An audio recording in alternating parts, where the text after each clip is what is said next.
Well, when we talk about executive functioning and improving it, rather than listen to us, why don't we talk to our special guest who's going to be sharing some research that she has done on the topic of executive functioning. Now, one of our primary sources is going to be her book, Flexible and Focused, Teaching Executive Functioning Skills to Individuals with Autism and Attention Disorders. But there are also a number of published research studies on the subject. Jackie, can you name a few of those, please? Yeah, so these are specifically around working memory, so we talk about that a bit. So addressing working memory in children with autism through behavioral intervention.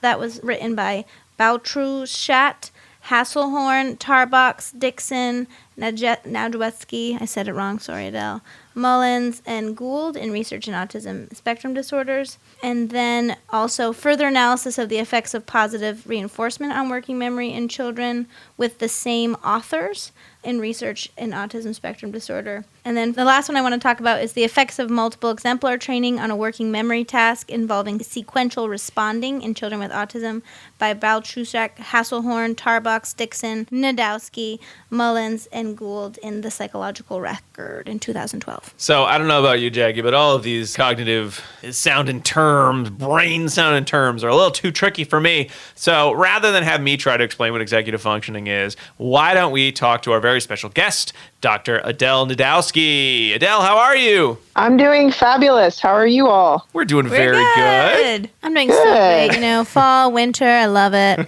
It's my favorite season combo. I know. I'm super happy about the change. I know I live in LA and it's always sunny, but it is slightly a different type of weather. So, Adel, some of our listeners may have heard you because we did like a little discussion about your talk on executive functioning like last year after the Thompson Center conference. That's right. When we all met. But for those who haven't heard you before, would you mind giving everyone a quick bio about who you are and where you are and all that good stuff? Yeah, sure. I am Adel Najdowski. The J is silent. A lot of people mix that up, so there you go, some clarification on my last name.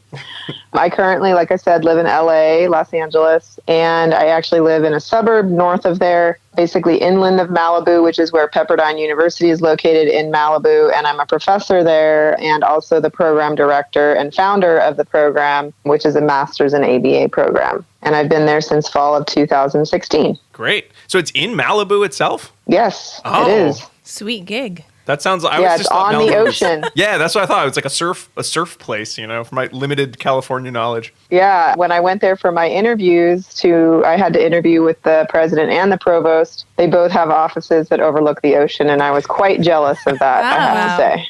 Does yours overlook the ocean? No. Mine Not overlooks at a all. door. And in fact, what's interesting is that although Pepperdine's main campus is in Malibu, they mostly teach undergraduates there, and they're not really able to grow large enough to have all of our graduate students. So my office is in Calabasas. They have another campus there, and that's where my office is. Mm-hmm. And then I go to West LA to another campus, and that's where most of the classes are held for the graduate students. So I guess it's true what they say. In LA, you definitely need a car to get around, right? You sure do, and I hate that part about being in LA, to be honest. I'd love to live in a walking city. Maybe that's a future goal. You've heard it here, guys. Future goal. Future goals. You got to stay flexible. You got to stay focused, Adele. That's the only way to get things done. I know. So we first met you, like I said, last year at the Thompson Center for Autism Conference, where you were talking about executive functioning, which is what we're going to be talking about tonight on the show. And we are very excited because I think executive functioning is one of those topics that has I feel like a lot of people have sort of forgotten what it's supposed to mean, and it's sort of become this nondescript blanket term. I think anxiety's kind of gone that way too. It's something people throw out without actually having any sense of what it is, how you would improve. It's strange. I mean, how do you define executive functioning when you're talking about it? Yeah, well, interestingly enough, I didn't know what it was when I was first introduced to it. Right out of getting my PhD from the University of Nevada, Reno, I got a position at CARD in Los Angeles, and that's what brought me to LA initially in 2005. And when I got there, the exact team of people to create a comprehensive curriculum for individuals with autism, and we started meetings, and she was a licensed clinical psychologist, so executive function to her was common terminology. Yeah. And she said she wanted there to be 8 different curricula with within this whole entire set. And one of the curriculum areas was executive functioning, which I had no idea what it was at the time. So I had to dive into doing a lot of research. And back then, if I were to say that to people, I don't think most people knew what I was talking about. But nowadays, like you said, it's getting thrown around quite a bit. And it seems to be kind of a popular term, especially if you work in school districts and things like that. Parents are asking for it and teachers are interested in it. And when people ask me to define it, it kind of depends on the audience, because if I'm talking to behavior analysts, I would say that pretty much to me, executive functions are just behaviors. And they have these cognitive terms wrapped around them, like working memory and inhibition and attention and so forth. But if you really just look at each one of those domains, you can just see a lot of behaviors, basically, that you might need to train or teach. So when doing some research from a behavioral perspective, I looked into what was out there, and pretty much what I found was Skinner's writings on self-control seemed to be the closest thing to it. And he basically talked about there being two repertoires of behavior, which is your controlled self, and this involves your normal ongoing behavior. And then your other is the controlling self, which are behaviors that you learn to control one's normal ongoing behavior. And he said basically that if you think about what we're doing in behavior analysis is that we're changing the environment in ways that affect behavior for other people, but we can also do this for ourselves, and that's where the self-control comes in. And so when I'm approaching a behavior that would traditionally be considered an executive function, I'm just trying to break it down into the normal ABC analysis. So I try to figure out what are the antecedents, what's the behavior that people are interested in, and what are the consequences, and how will I prompt that, and so forth, to get that repertoire to emerge. So that's kind of how I would talk about it to behavior analysts. But honestly, that still is kind of hard for people to wrap their heads around, because then they don't understand why is it that in executive function you have like so many different skill sets. Right. So like, for instance, if you were to do research to find out what exactly is executive function, you're going to find words like self-awareness, inhibition, attention, organization, problem solving, time management, planning, working memory, emotional self-regulation, and flexibility. And from standing afar, you might ask yourself, I don't quite understand how these things are all wrapped up into one thing that someone's calling executive function. But even Skinner talks about all those things in his Science and Human Behavior book when he does talk about the controlling repertoire. Yeah, which is interesting, which is pretty cool. Yeah, no research. He doesn't have any research there, but he said like all of these things come together in his chapter on self-control. So he recognized it back then in the 50s, right? But nobody did anything with it yet. Back until now. Until now. The one way that I found that really gets people to understand it, including behavior analysts, is when I explain that you use all of those things I just listed to do goal-directed behavior. So, for example, I like to use the concept of, a lot of times I'm presenting at conferences on this topic, and I say, you had to do a lot to get here to this conference that involves these skill sets. So, for example, when you first heard about the conference, perhaps you decided to go, you put it on your calendar. So that's a bit of planning in advance that was done. And then when you're preparing to come to the conference, as you lead up and get closer to the date, you're going to engage in a lot more of these skills. So, for instance, maybe additional planning might be figuring out where you're going to stay, how you're going to get there, if you need new clothes for it, and so forth. Then the night before, you would set your alarm and you would figure out some time management, like, okay, if I'm driving, I need to look at some maps, that's more planning, and I need to figure out how long it's going to take me to get there, that's my time management. And then now the morning of, your alarm goes off, and you're getting ready to go to the conference, and you're on a schedule to try to get there on time, but other things may come into play to distract you. This is the inhibition piece, which is not getting distracted, and also the attention piece, which is staying on task with the thing you're trying to achieve, but yet you might get bombarded with social media, you might get a phone call, there's things like that. So you need to be able to transition back and shift your attention back on task. And then let's say you're now on your way to the conference and you're driving, and as you're going there, something happens, like you realize you don't have gas, or you spill coffee on your shirt or something. So now you're engaging in problem-solving skills, and you might also have to show some emotional self-regulation and flexibility and do something that you hadn't planned to do to readjust your plan. This is also some time management. And then when you arrive, or as you're trying to arrive, there could be other issues that occur, like the GPS that tried to take you there has an exit on the freeway that actually has a exit that's blocked or something like that. So you can see where basically you have to use all of these skills together to basically engage in this goal-directed type of behavior. And so it's a lot of just planning and organizational skills is kind of how I look at it. So if you know any of those people in your lives that are really good at that, they probably have a very good executive functioning repertoire. So they don't throw their coffee cup through the windshield. Exactly. I've been there. Just curl up in a ball like, my plan has failed. And I'm done. I have no more plans. That's how I do my executive functioning. That's it for me, guys. It's like, well, I spilled coffee. That's it. Time to go home. Yeah. And what's interesting about this is I've even had colleagues, like when I was in grad school, for example, who were brilliant people who could write the best papers, were always asked to read their papers in class, got the best grades, could philosophize with the best of them and so forth. But they had really poor EF skills in the sense of, they would lose their keys 3 times a week. They would accidentally leave their trunk open when they got home. They would put bras in their kitchen drawers. It's like they don't have this organizational type of skills that are involved with executive function. That is me. Type. Yeah, exactly. It is a little bit Jackie. I did find a bra in my refrigerator just Saturday. I did. And I only have 2 bras, so I don't That happened.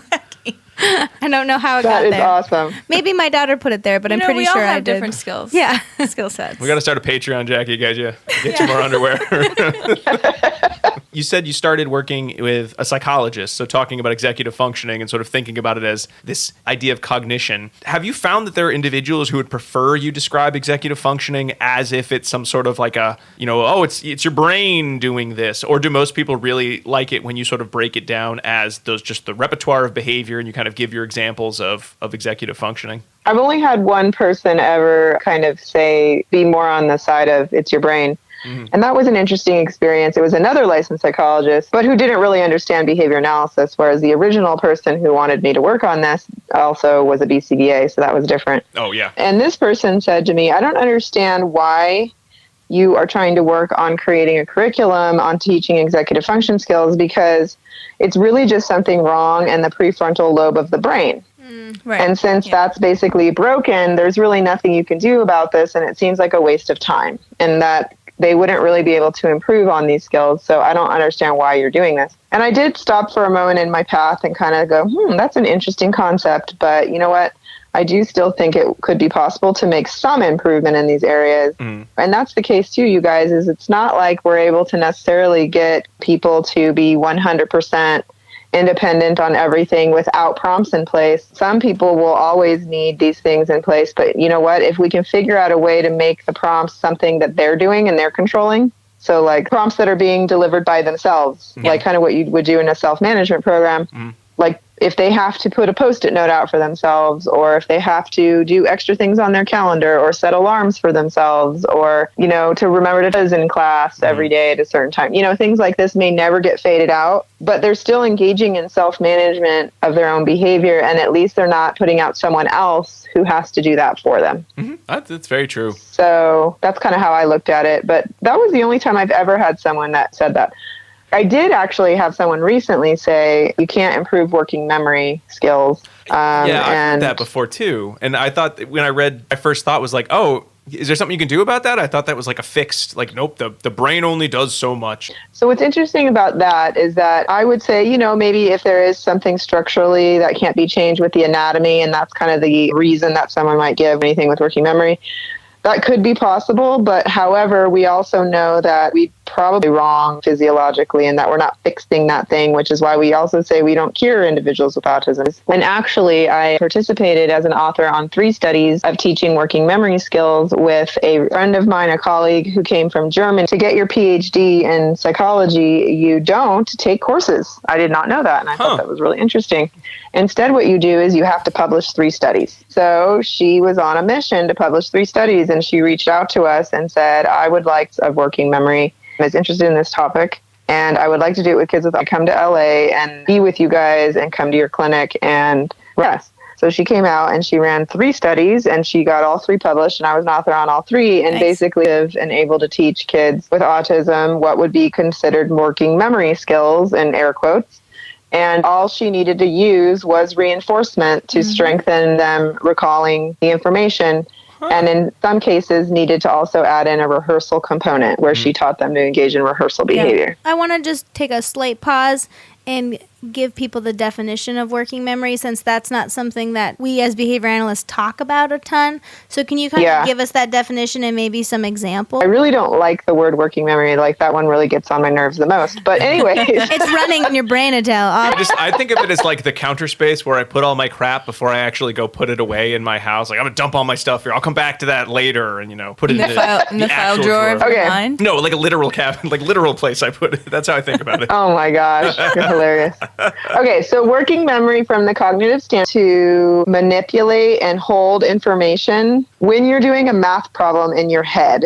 And it's like not a simple one where you just rotely know the answer because it's not a math fact, but maybe it's like double digit and you have to like carry something over and you're doing this in your head. You're starting with the original math problem, which is having the information, you're holding it online and you're manipulating it by doing like all of that work and visualizing it in air quotes in your head or whatever, right? Mm-hmm. Yeah. Right. So that's one example. Another example would be like, let's say you go to the mall. Love it. And you have to go to 3 stores. And so you walk up to the directory booth or whatever and you look at the map and you map out where you're going to go. And you want it to be the most efficient use of your time where you're not just walking back and forth. So you have to use like a working memory type of strategy where you figure out, okay, first I'm going to go to this store and then I'm going to hang a right up there and then I'm going to go to that store.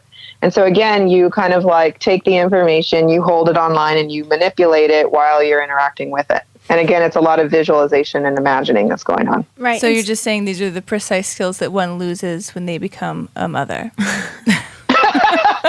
That's a good one. I guess so. Just kidding. But do you see like how it's not just recalling information? Like, Right. if I was to do recalling, I would give you some information and then have a time delay and then come back and ask you to recall it. Yeah. This is a little different because you are sometimes moving the information around or how you're interacting with it changes over time. Yeah. Right. And working memory is dealing with short periods of time, not long periods of time most of the time, right, Adele? Yeah. To be honest with you, I'm not 100% sure, but the studies that we did on this was very short periods. Okay. And what we actually also found was that although we were able to improve the learner's abilities to provide back the information, the more information that was involved, then the less successful they were. Makes sense. And that totally makes sense. And I think that might be what you guys are also referring to with like, you can't really do anything about it. What is available or whatever. That might have to do more with like the amount of information because obviously there's a certain capacity, I would say, for most people. Yeah. You know what's interesting is I'm old enough now to where I come from the time when we used to memorize people's phone numbers. Right. That's Me what too. I was Oh, just yeah. thinking about. Yeah. Yep. I still know. And all now my I friends' feel phone like numbers. that's a 10 digits that you're memorizing Right. and repeating back. And what's so interesting is that I feel like if someone gave me 10 digits right now, I couldn't do it. No. No. But when I go home, I can call because all of my friends' parents still have landlines. So when I go That's home for hilarious. Christmas, I can like just give them a ring, and I know all of their numbers. Oh, I'd Whoa. I'd Wow. sing it. I'd find like jingles that had like Oh, phone yeah. numbers, and But I'd it's sort of sing creepy, the numbers though. along to it. And I can remember those songs. I'm like, 0818. 7877 cars. they're not paying us. Don't sing their song. Right. Well, you always heard like, oh, it's 5 to 7 or 5 to 9 pieces. Yeah. In quotes of information. Chunks of information. Chunks of But really it's 10. information. Well, but when 10 for phone numbers. But when it initially, matters. phone numbers, you didn't need the area code. That's you just true. called locally. You didn't have to include the area code. That's so it was true. only 7 Yeah. digits. Yeah. But I've forgotten every Oh, phone that's number true. except my own and Rob's. Those are the only 2 numbers I know. Yay. I know mine. I know yours. Oh, wow. Creepy. So, Adele, looking at executive functioning overall, the variety of skills, the variety of behavior. So you kind of put them all together in your book, in Flexible and Focused. And so the title of the book has that it's teaching executive functioning skills to individuals with autism and attention disorders. But have you found that when working, using any of these skills, that they've generalized to other populations, individuals who only have attention disorders or who have other developmental disabilities? Or have you not been able to sort of look at the data regarding how these techniques and how this practice would work with individuals in those categories as well? It seems to be helpful with different diagnoses, not just autism.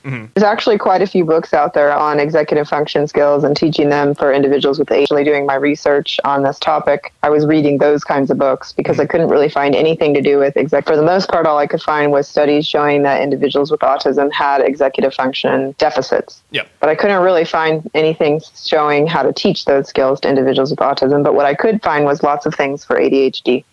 And then we've had some studies where we include individuals with just, developmental disabilities, not necessarily autism, and they're learning the skills too, for the most part. So, yeah, it seems to not particularly matter what the population is. Yeah. And what's funny about this too, by the way, is there's lots of typically developing individuals who also can benefit from these things. Probably me. And I haven't done any work in that area. Well, actually, we're currently doing, finally, for the first time, something with a executive at a agency. So it's actually one of the leaders of an agency that services individuals with autism who tends to have some executive function deficits. And we're doing a study right now, but we're kind of looking at it more as like an OBM study. But we did target specifically executive function skills. Well, I mean, I'm reading the book. Certainly, there were a couple skills in there that I feel like, as I read them, I was like, oh, this makes perfect sense. I think I've kind of done that for myself, or I've sort of tried to do it for myself, and maybe it didn't work as well. So it's always good when you read a book and you have tips both for your own practice and your own personal life. I can use that too. So it's definitely that topic. This is widely applicable. Oh, yeah. Yeah. I always find that people's eyes get huge when I'm doing presentations on this because and I start laughing and they're laughing and talking to their neighbor.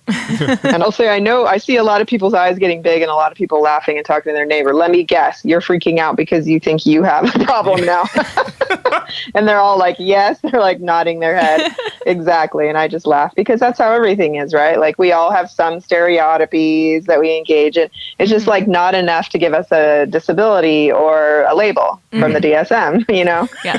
So, yeah. That we know of. We can't get that label from the DSM. Exactly.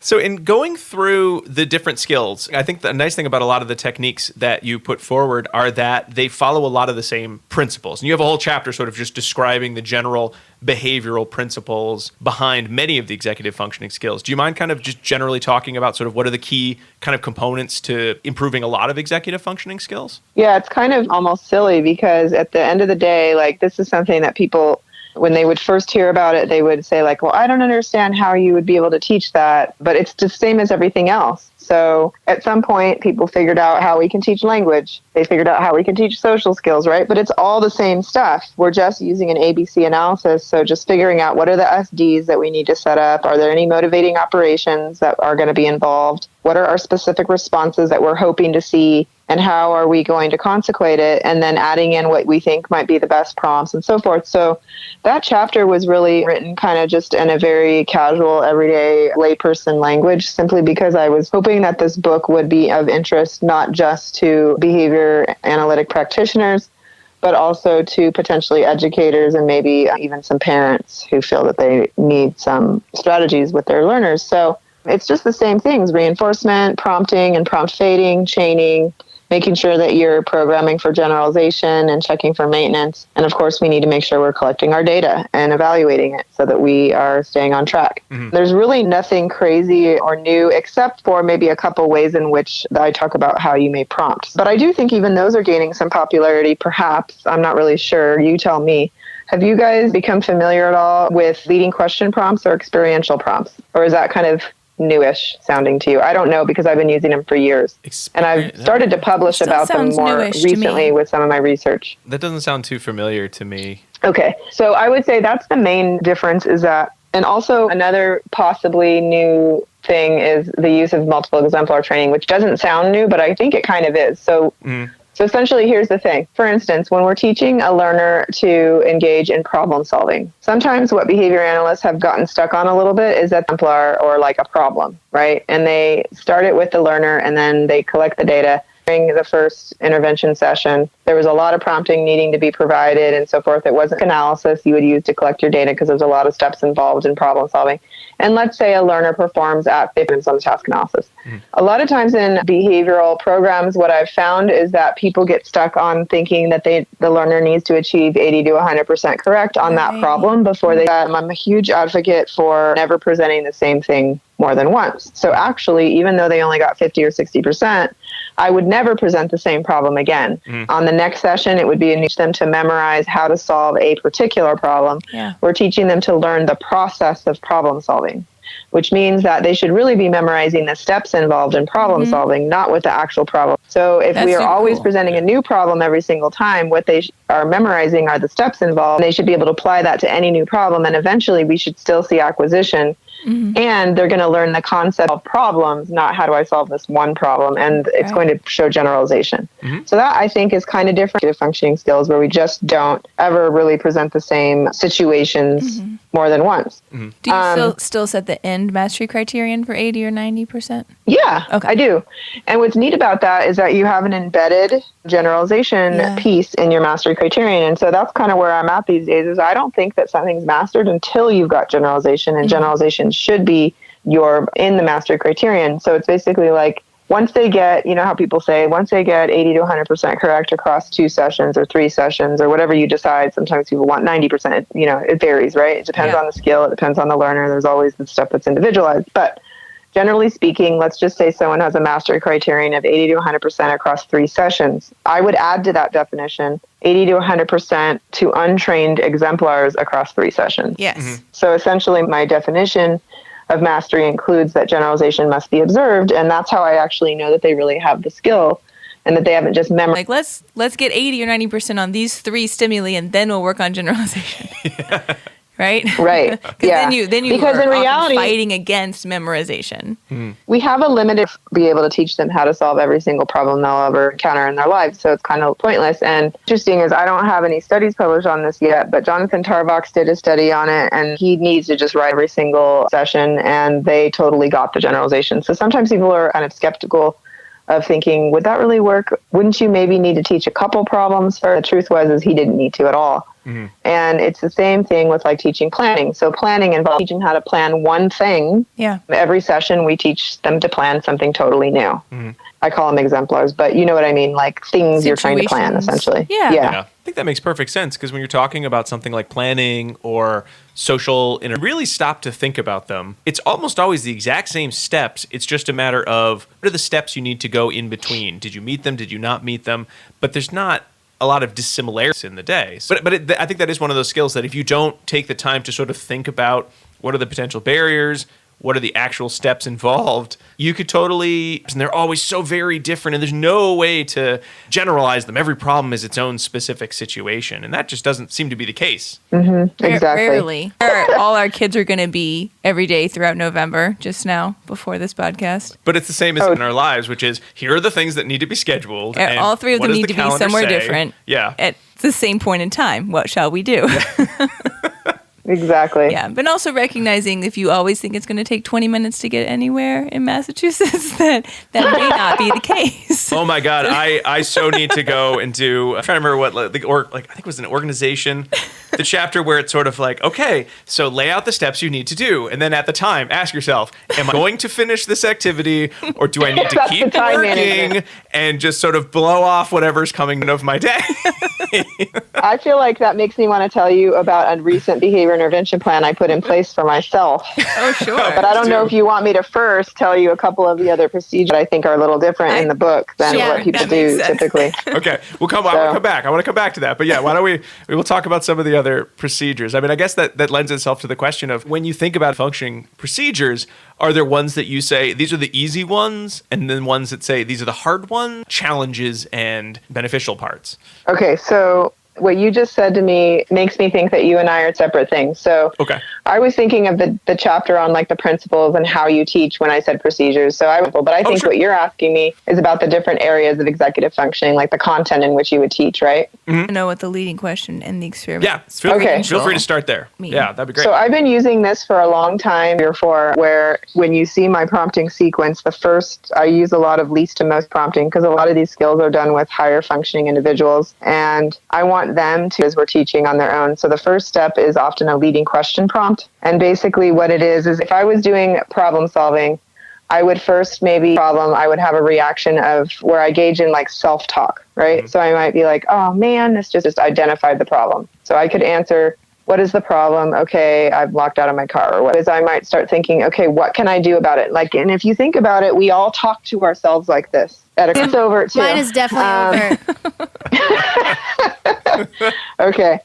So I might say, well, what's something I could do about this? And then I'll think of a solution. Well, I could do this, but oh yeah, I don't have that. Or last time I tried it didn't work and it took too long and then I'll be late to this. Okay, that won't work. I could do this and think of a second possible solution. And then again, I think of what the outcome of that would be. You know what I'm saying? And you go through this whole conversation essentially with yourself. So that's kind of the point of the leading question prompt, is to prompt them basically to ask these questions of themselves and come to solutions rather than just telling them answers. Because essentially a lot of times what we've been doing in behavior analysis is we're going to like a full vocal model or full echoic prompt at some point. And if we're using an errorless learning procedure, we might literally just give them the answer right off the bat too. Right. So we're actually not teaching them to engage in that covert level self-talk that individuals engage in. So that's why the leading question prompt is in there. So like, for instance, if I was teaching problem solving, I might ask them, you know, like, well, what could you do to fix this? Mm-hmm. And if they answer the question, I might, instead of saying, if they got it kind of there, but not really, like, let's say they say, oh, I'm going to hang this poster. I'm going to use tape. Mm-hmm. I might say to them, well, what could happen if you use tape to hang the poster? And then they might come up with some answer. And I'll say, well, remember last time when you did that, did it work out? You see what I'm saying? Like I'm having them kind of go through that. Mm-hmm. Because let's say it fell like after 5 minutes because it wasn't the right kind of tape, or tacks would be better or whatever.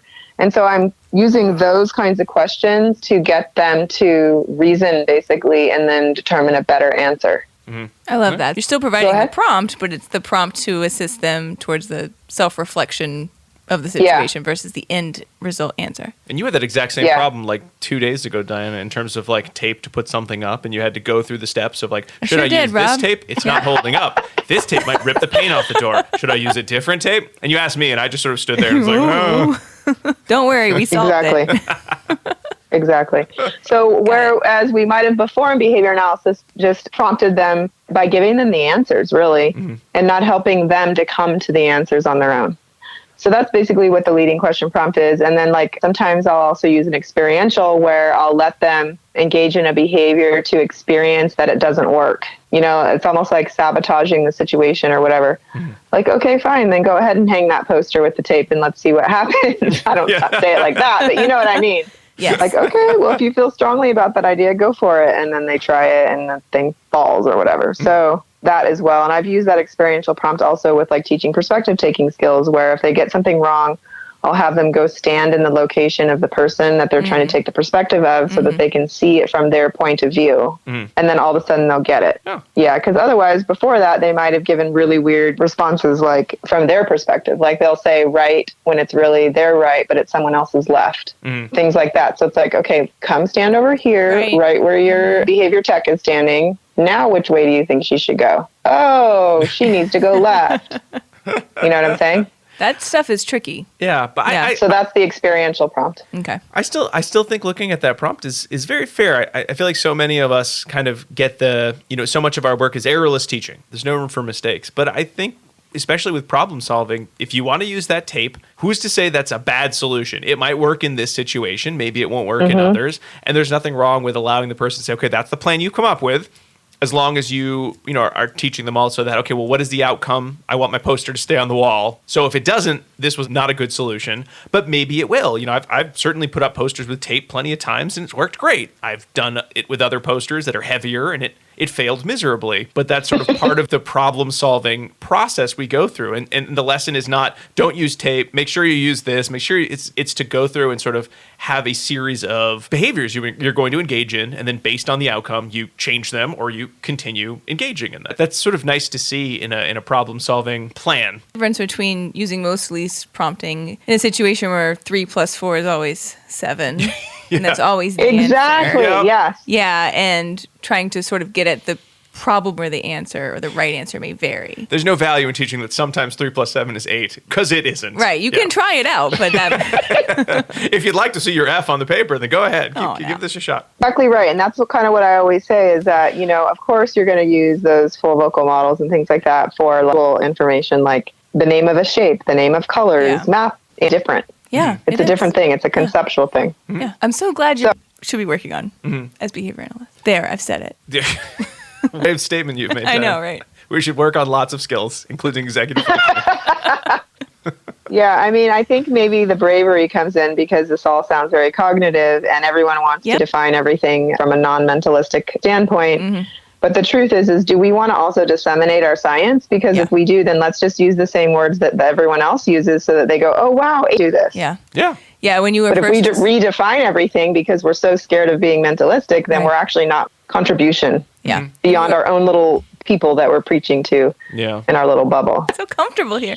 No, when you were first describing executive functioning, the two things that came to mind to me as parallels were perspective taking and then joint attention skills, because both of those terms we borrowed from the development, attempted to behaviorally define the varying components that fit within that. And once you get a good executive functioning or perspective taking or joint attention, it breaks down nicely and you say, oh no, we can teach this. We can teach this using everything that we already know. It's just, it seems like such a scary place to initially go, but we should be foraying into all of those territories because we can do a lot of good. Mm-hmm. Right. Yeah, and I'm sure there's some behavior analysts out there who would like to do a complaint, and I say someone should do that. Yeah. That would be amazing, and I would love to read it. Get on it. But that's not going to be me. I'm just not interested in it.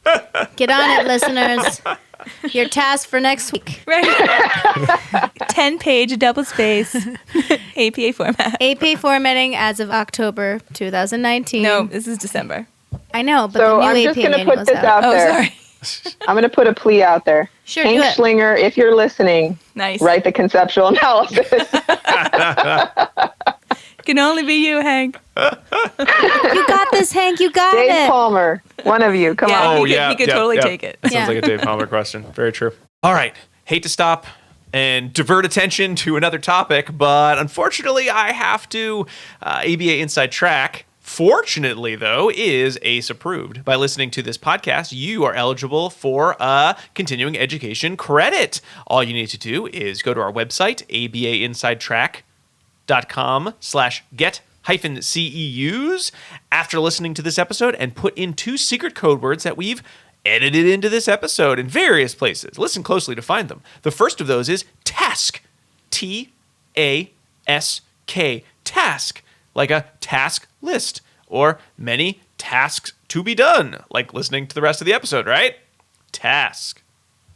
And while we're paused, why not stop us for a quick second? Take a little break. We'll be right back.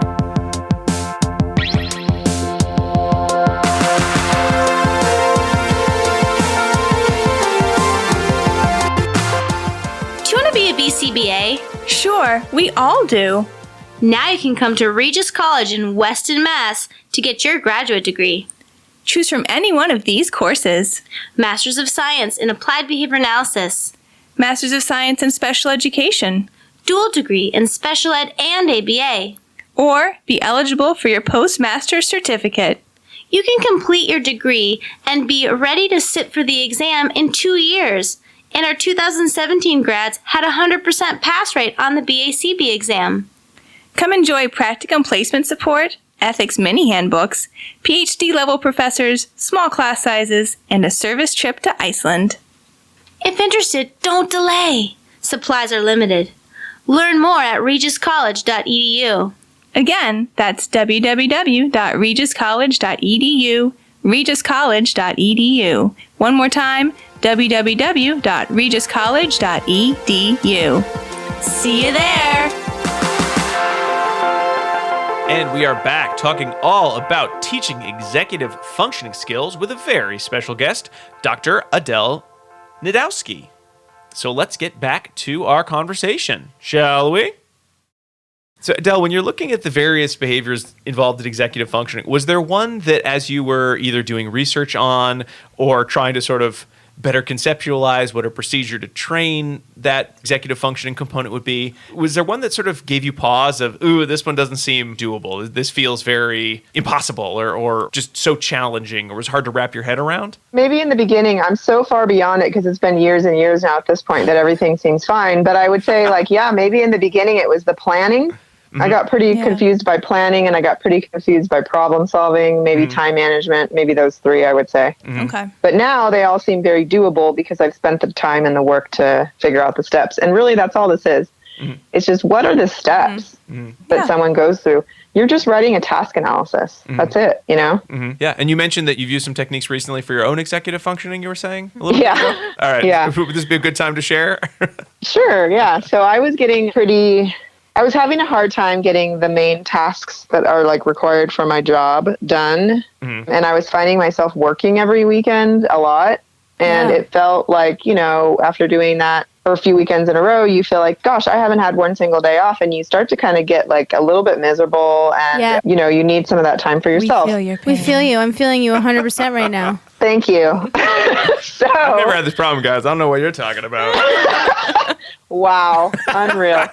So anyway, I essentially decided to take out an Excel spreadsheet, and I made my days Monday through Friday, and I put together a schedule, and I basically really tried to think about what are the absolute tasks that have to get done every week. So as a professor, for instance, I teach certain courses, and I have to do prep and grading for those courses.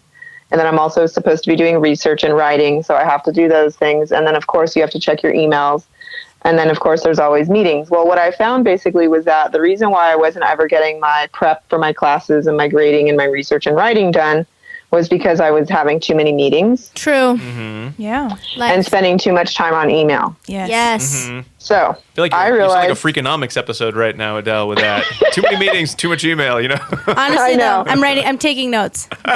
What do I so need what to I do? did was I decided, okay, obviously I teach on certain days, certain classes and whatnot. So that will help me to figure out what days I should prep for them. And then I thought of how much time do I actually need to use to prep for them. And I made a schedule for myself. Now, do I actually follow it to a T in the sense of if I put from 8 to 9 that I was going to be doing something, am I actually doing it from 8 to 9? Not necessarily. But what I did realize was by putting in them in the slots and knowing like I needed 4 hours really solid, or not 4 hours, 2 hours solid, let's say, to do something. And I put it into the time slots. And then I also realized, okay, realistically, this sounds crazy, but I think it takes me like 2 hours a day to check and respond to emails. True. Girl, I'm with you. So then I put 2 hours in for emails. And then I looked to see how many hours were left. So after I knew that I was going to prep for one of my classes and answer 2 hours of emails, that only opened up 2 hours that I have available for meetings on that day of the week. Yeah. And then I just repeated this across each day. And what I realized at the end was how many open slots I really have. And so now I have to limit how many meetings I schedule based on really how many open slots I have. And also I have to limit the amount of email checking that I do to what I am agreed to do. And so what really needs to be the first priority is the task that was necessary to get done, because those were the things that got pushed to the weekends. Yeah. So now True. on Mondays, for sure, I have to prep for this particular class. And then once I get that done, then I'll spend my 2 hours on emails.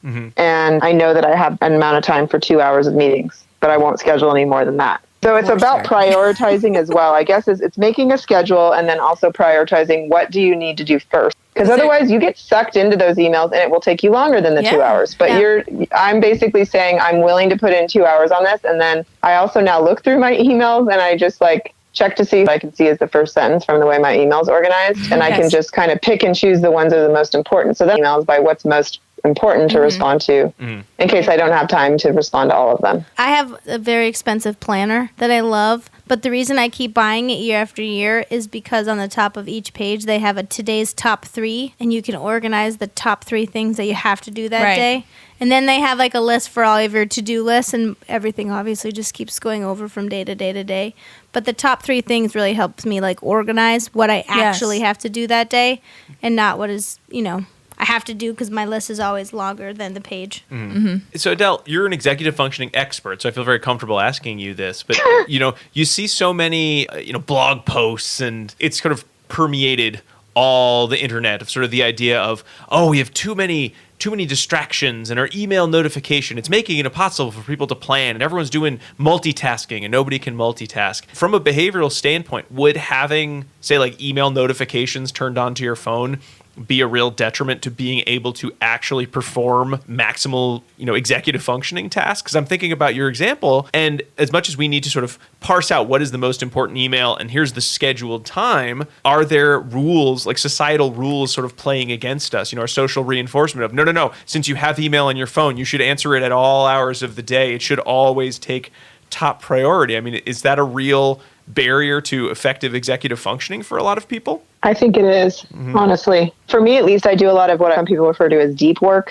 So I have a lot of projects and things that I have to work on. And like, writing an assessment, for example, of our program and how we did this year or whatever, and providing it to the Office of Institutional Effectiveness at Pepperdine. That is an extremely lengthy, time-consuming report. And what I find is that every time I dive into it, it at least takes me about 20 to 30 minutes to reacquaint myself with the information within the report. If I haven't worked on it, for a week or two or something. And then if I get off task and go do something else, I also find myself going back and rereading like a few paragraphs or something that I already read. And so I just feel like you're really wasting a lot of time when you do that. And the other thing is people talk about multitasking, and that is one of the targets that I have in my book, but it's called divided attention.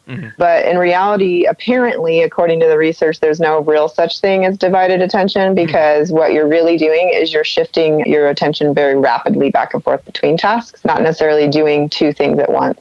Now, obviously, you can argue that a little bit because, you can cook and listen to music, but you notice how you can't do certain things at the same time if they require the same type of responding, for instance. Like reading and watching your favorite TV show on Netflix. Yeah, exactly. Tried to do that so many times. I like to do multiple things at once poorly. Yeah. I mean, I guess if that's the problem-solving plan, like you write it on your sheet and you're like, have I done any of these well? No. It's like, at least you're being honest with yourself. Yeah, I just think it ends up taking you a lot longer to do things when you're trying to bounce back and forth like that. And I also think that,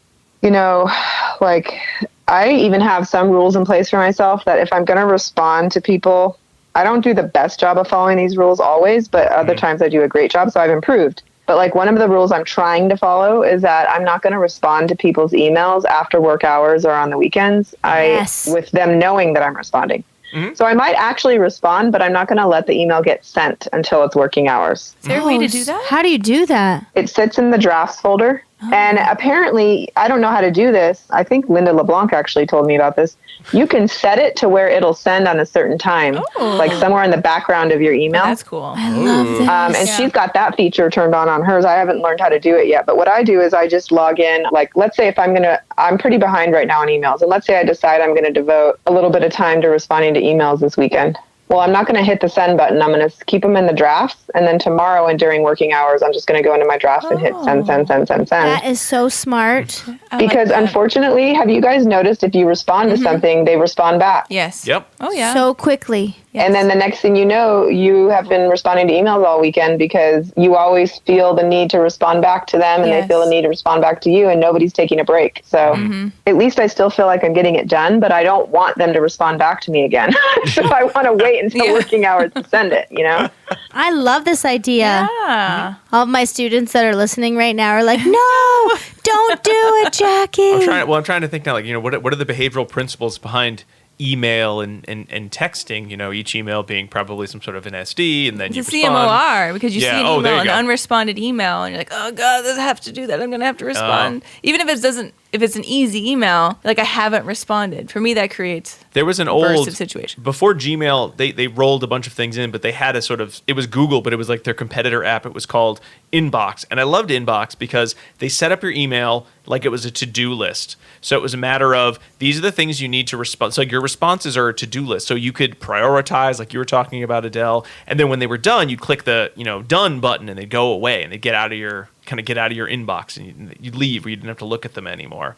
So much of our electronic correspondence is really, it's a response to either answer a question or to schedule something or to cue you to engage in some other complex, problem-solving behavior or whatever. And it was nice to sort of have them listed as, I need to do these I can leave till later. Whereas I think most email just feels like a big dumping ground of who knows what. Yeah. Maybe you have to respond to it, maybe you don't. Well, my Outlook now allows me to pin things to the top. So if there's a really important thing that I can't get to right now because it's going to take some time, then you can pin it, and then it will stay in the top of your whole list. So you can come back to it when you have more time.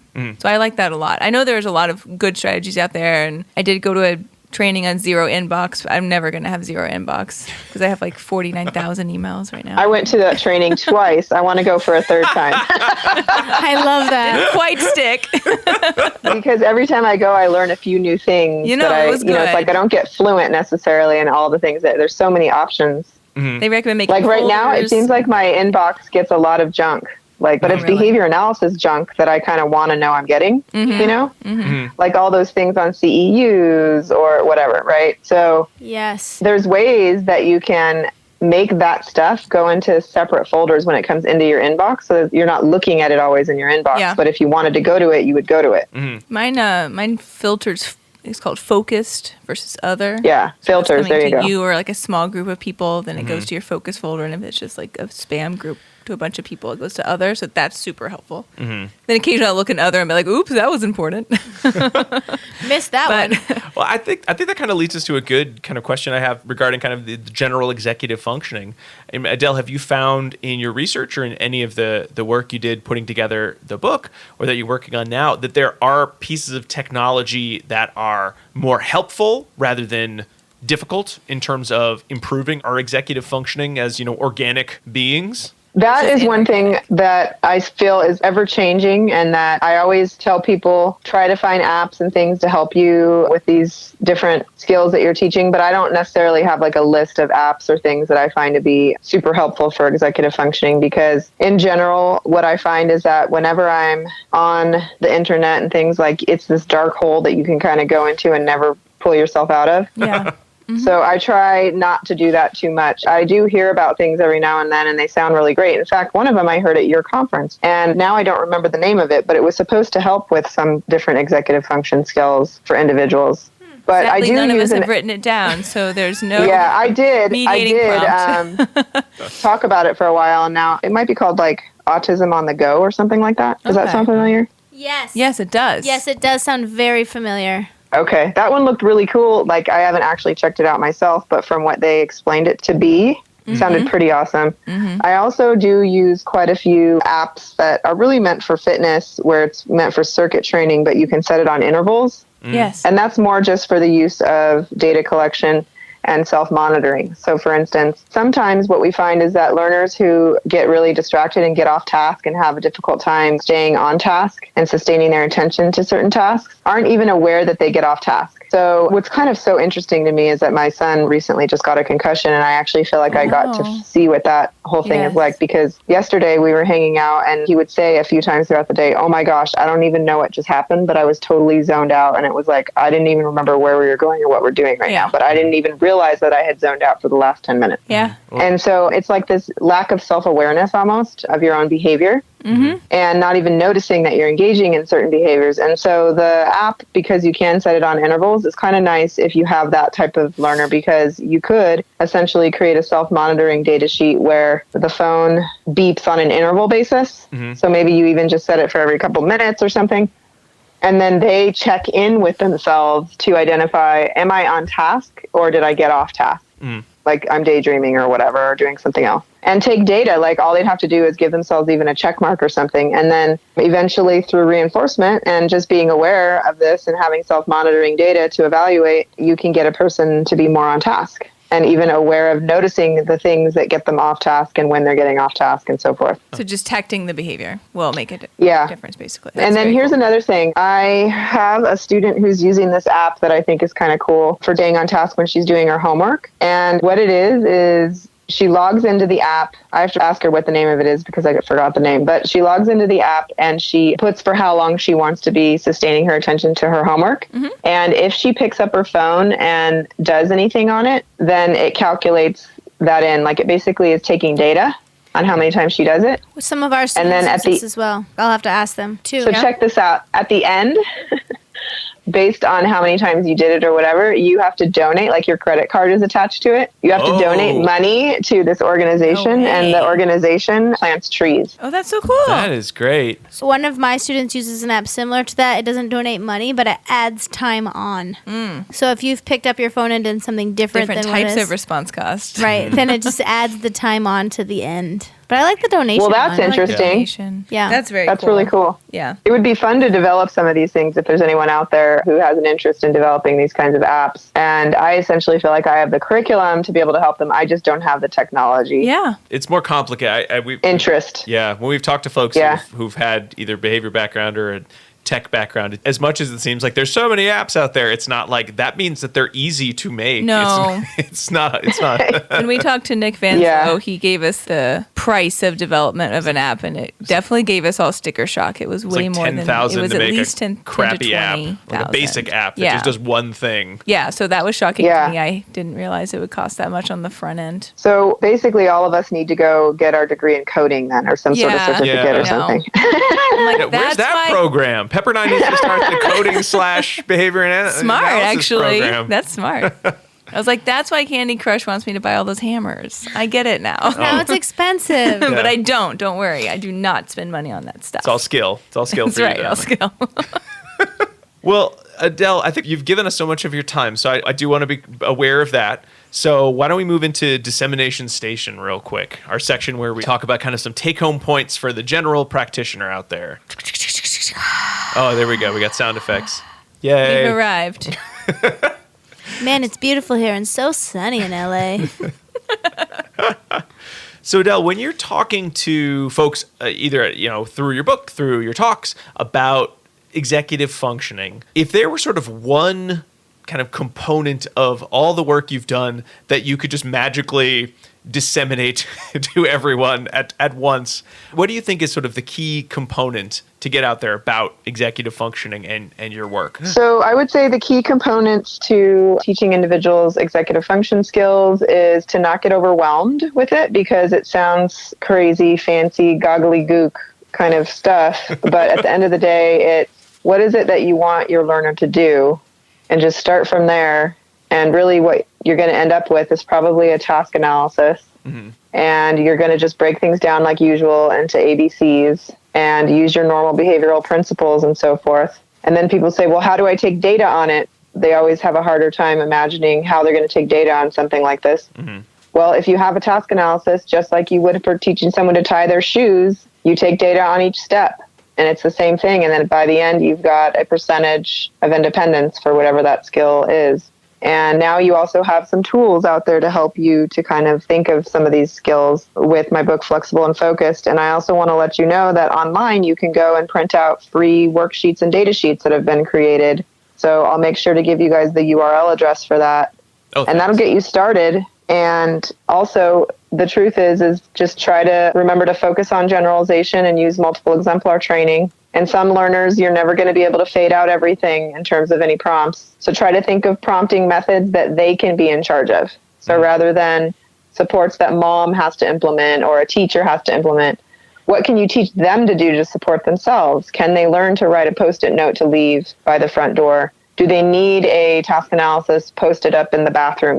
Those kinds of things that they can use. Are there any apps out there that can help them? So I would think in that realm and not feel like you have to get them 100% with no, visual prompts or anything that's helping them to engage in these behaviors. I like that. I think that is like reassuring, right? Because we all use some sort of prompt in our life, right? We all have planners and alarm clocks and timers for doing things, and I think sometimes we forget that we use those things, so we should be programming those things also for our learners and not to expect above what we are already doing. I think it's very fair to expect that there's a level of prompting that we all do, because executive functioning is not something that everyone is just so amazing at, except for kids with disabilities. It's something that we're all working on, and we all learn the systems that will help us improve that skill. Yeah, I'm classically the type that would forget to go to a meeting or something if it was first thing in the morning and not a part of my normal every day. Girl, and me then I'd too. realize, oh no, I didn't go to that early morning meeting. So now I have something I do as a routine, which is I look at my phone every night before I go to bed to see what my next day has entailed for me. And I set alarms on my phone all day long to go off a few minutes before each meeting so that I can wrap up whatever I'm doing and be on time. Oh, yeah. I use a lot of physical proximity to items myself, and that does not always work. Yesterday we went to an event with, invited, all my family and my brother and his family, and we needed tickets.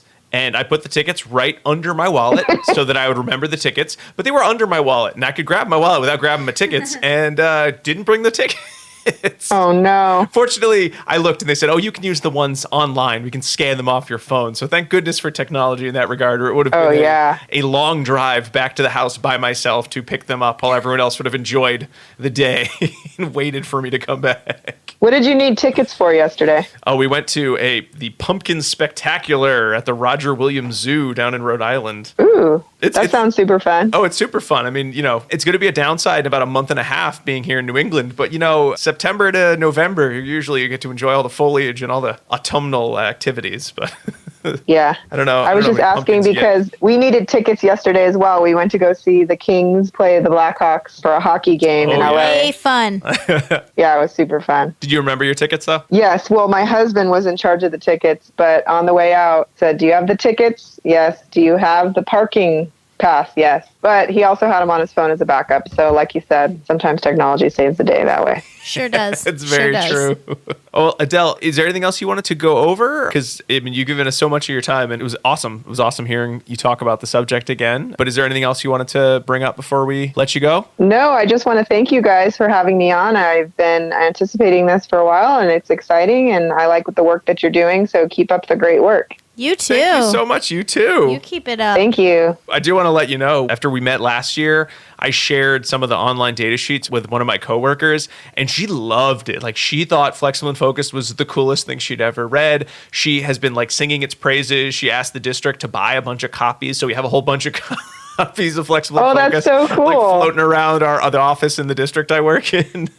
Thank you so much for doing that. I appreciate that. Oh, yeah. I mean, We personally own 3 copies. well, that's the thing. I had 5 copies of this book floating around, and I couldn't find the one that I purchased myself. There's so many Flexible and Focused all over the place. But I found it. She stole it, actually, because she couldn't find her own copy. That's so she funny. gave it to me. What does that say if you own 5 copies of Flexible and Focused and can't find it? You may not have read the book. I think she just bought them. I like that. Well, it's always good to hear this because sometimes I think that I'm boring myself because I've been talking about it for so many years, and I'm like, are people even interested in this anymore? Yes. That's a really good topic. No. It's so I appreciate important. that. I've got 3 or 4 kids right now who, when I'm consulting with teachers, I said, here's the book. You're going to read this book. I'm going to show you how to do the first couple to get used to the idea of a task analysis and everything. But after that, it literally is, variations on a theme. And once you've done a few of these, just like with the kids, you should be able to do the problem solving involved in some of these. And I'll be around, but you can take so many of the visuals that you already made and the general kind of conceptualization of what executive functioning is. And people have been very excited about that. Because I think a lot of teachers, honestly, when they hear parents talking about, you need to work on my kids' executive functioning skills, they freak out because they're like, I don't know what that is. I know. I can't fix their brain. What do you want me to do? Yeah. I know. I was there. I was freaking out in 2006 or whatever when it was like, you need to write a curriculum on this. What? Man, I wish I wrote a book every time someone gave me something challenging to do. Hey, you never know, Rob. No, mostly I'm just like, I'll pass it along to somebody else. Do it. Adele, thank you so much for being on the show. If folks want to reach out to you to ask about executive functioning, I mean, certainly they can purchase Flexible and Focused, but if they want to reach out to you with any questions, where could they contact you? They can email me. It's just Adel, Adel.Najdowski, N as in Nancy, AJDOWSKI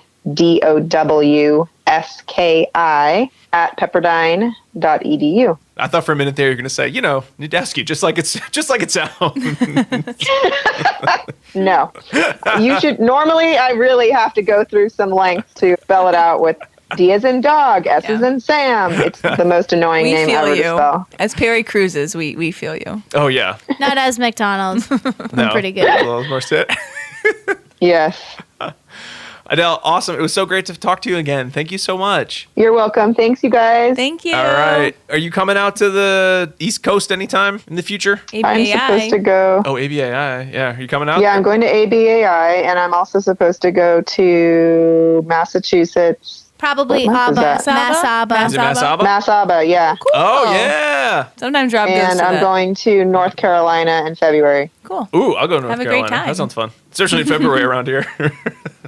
So that's about it. Cool. And then I'll see you guys at ABAI in Washington, definitely. D.C. Yeah. Whoop whoop. All right. All right. Thanks All right. so much, Adele. Talk to you later. All right. Thank you. Bye. Bye. Bye. Whew, I don't know about you guys, but I think one of the best things about talking to Adel is hearing all about executive functioning. I was so excited to hear her talk about it in person.